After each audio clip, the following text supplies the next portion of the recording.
Um, it's become increasingly intentional, but I think I've just done it by instinct and done it from the get-go in ways that I didn't really reflect on when I was first doing it.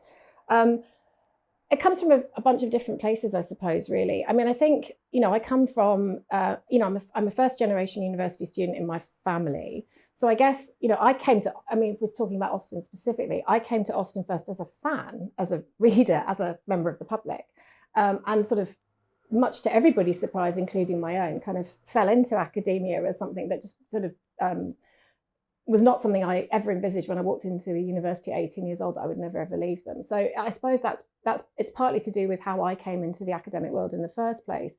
My first academic position after I finished my PhD was working at the wonderful Chawton House, which I'm sure people will know is the big or the great house down the road from the cottage that Jane Austen lived in with her sister and her mother.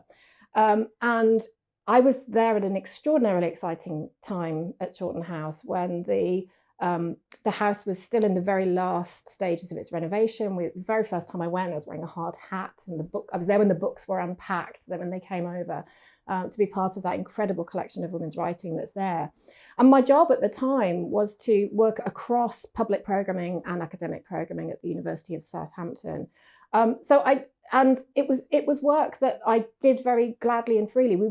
Part of the mission of Chawton House at that time was to use Austen's phenomenal global reputation to engage different communities with the project of the house, but also to use her to leverage interest in other women writers, the women writers with whom she was engaged in her fiction, who were influencing her, who in some cases she was rejecting, and who she was influencing. So that felt very natural and instinctive to me. But I guess more broadly, and I guess this is how it's become more intentional for me in recent years, I think the thing that connects all of the work that I do in the area of sort of women's history, women's writing in the long 18th century is because I'm really interested in women's contributions to our collective histories.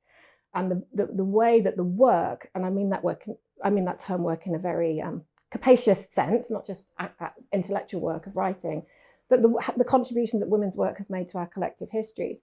And I really mean that word collective. And if I'm serious about that as a kind of collective history, something that underpins all of our histories, to keep that work within the relatively sealed box of academia is counterintuitive to the project itself that I'm kind of working on. So it's just, it would seem it would seem wrong not to be thinking about this work in a more public way. And I will say that, public engagement is very much the term we tend to use as opposed to public humanities in the UK to talk about this kind of work.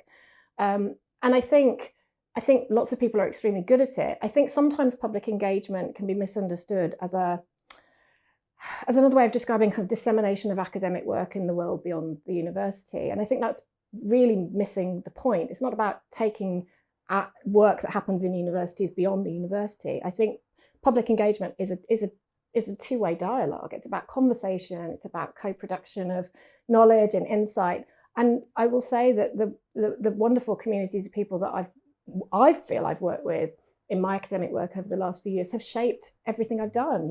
Why the books that I've written in some cases are structured the way they are. The kind of research questions I asked have come, of course, partly from my own interests and my own research, but the way in which I've organized that research, or the kind of priorities that I've given to certain areas of that research, are absolutely shaped by the conversations I've had with people who've come and asked me questions about it, some of which, quite honestly, I may never have thought of on my own.